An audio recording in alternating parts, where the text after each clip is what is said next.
Қазан айының 22-27 жұлдызы аралығында Семей қаласындағы физика-математика бағытындағы Назарбаев зияткерлік мектебінің оқушылары туған елге тағзым танымдық өлкетану экспедициясы аясында 1000 жылдық тарихы бар Алматы қаласына барып қайтты.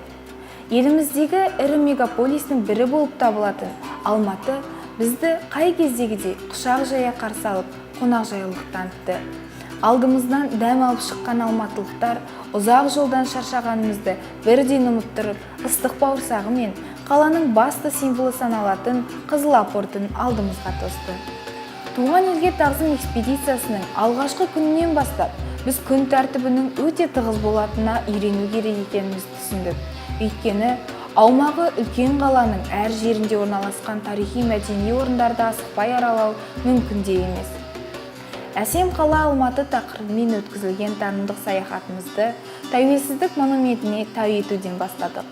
Ұлы Отан соғыс жылдарында жасаған ерліктері әлемге аңыз болып тараған 28 панфиловшыларға арналған саябақтар алып, батырлар рухымен үндескендей күй кештік. Ал Данонберг сүт өндіруші компаниясына барған біздер отандық өнімнің қалай өндірілетініне көз жеткіздік. Алматы еліміздегі маңдайалды жоғары оқу орындарының көп шоғырланған жері. Бүгінгі заман талабына сай маман даярлап отырған Халықаралық ақпараттық технологиялар университеті және Қазақстандағы алғашқы бизнес университет Алмаю бізді өзіндегі кереметтерімен баурап алды. Әсерге толы бірінші күніміз тұңғыш президент саябағындағы кешкі серуен және тимбилдингпен аяқталды.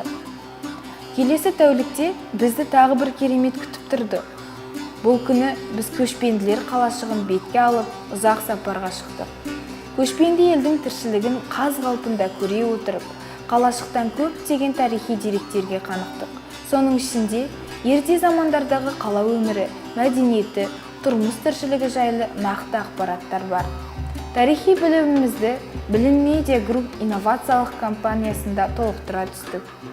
Көктөбе шыңына шығып, Алматы сұлулығына тамсандық. Соңынан Орталық Азиядағы екінші метрополитен Алматы метросымен таныстық. Сапардың үшінші күнінде Әл-Фараби атындағы Қазақ ұлттық университетінің география және биология факультетіне бардық. Ондағы ең басты нысан көзі ботаникалық мұражай. Мұражай ішін еркін аралап, ондағы тіршілік иелерімен жақынырақ танысудың сәті түсті. Ал Қазақстан Республикасы ұлттық кітапханасына кіру арқылы құпия құжаттардан бастап, сан түрлі ұлттардың тілінде жазылған кітап қорының мол екеніне көз жеткіздік. Еліміздің бас ботаникалық бағындағы әртүрлі тұқымды ағаштардың түрлерін бұрын-соңды көрмегеніміз бар. Бұдан бөлек, Қазақстан ұлттық телеарнасына жасаған экскурсиямыз оқушылар үшін ұмытылмас сәттердің бірі болды.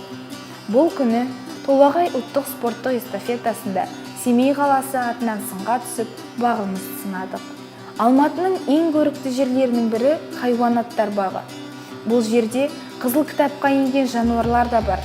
Түрлі хайуанаттар жанында естелік суретке түскен біздер ары қарай Әбілхан Қастеев атамыздың атындағы өнер мұражайындағы нағыз өнер туындыларын тамашаладық. Онда тек қазақстандық қана емес, сондай-ақ шығыс елдерінің, Еуропа, кеңестік талант иелерінің жауһар туындылары қойылған. Бұл күні ұлттық аспаптарды шығаратын шертер цехының жұмысымен танысудың да сәті түсті. Сондай-ақ Мұхтар Әуезов атындағы драма театрының әртістері сахналаған Сыған серенадасы қойылымын тамашалап, рухани азық алдық. Көтеріңкі көңіл күйге толы әсеріміз Тамғалы тас шатқалына барғанда еселене түсті. ЮНЕСКО-ның мәдени мұралар тізіміне енген бұл шатқалдағы күні бойғы демалысымыз талай қызыққа ұласып жатты. Ару қала Алматыға жасаған сапарымыздың соңғы күнінде Медеу мұз айдыны мен Шымбұлақ шыңына шықтық. Ақ қарға оранған биік таудың шыңдарының өзі ой салып, биік арманымызға қол жеткізуге қанаттандырғандай болды. Шыңға көтерілуіміз сапарымыздың соңғы нүктесі болды.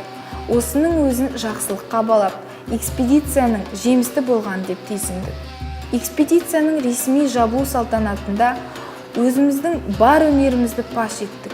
Апта бойы білім көкжиегімізді кеңейтіп, дүниетанымымызды ұлғайтқан туған елге тағзым экспедициясына ұмытылмас сәттер мен сезім сыйлаған үшін алғыстан басқа айтарымыз жоқ.